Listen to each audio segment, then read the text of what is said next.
The 1939 Register is one of the most important contemporary documents for UK family historians to research.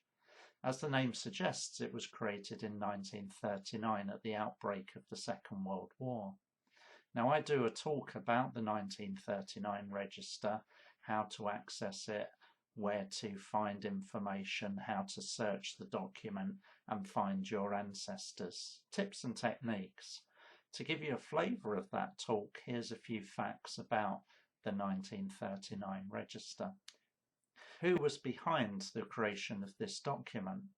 This was a gentleman called Sylvanus Percival Vivian. He was the Registrar General in England and Wales at the time, and he was actually the driving force behind the 1921 and 1931 UK census.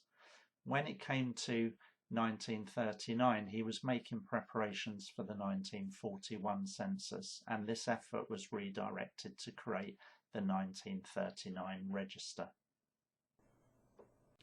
The 1939 Register was released to the general public for research purposes in November 2015.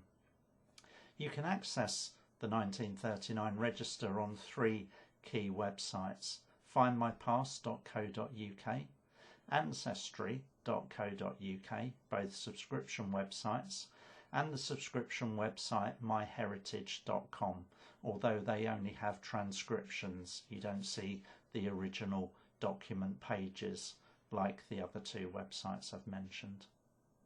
If you'd like to book my talk on the 1939 Register, please do get in contact with me.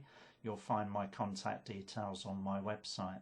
And if you want to read more about the 1939 Register, then please access my blog, again on my website.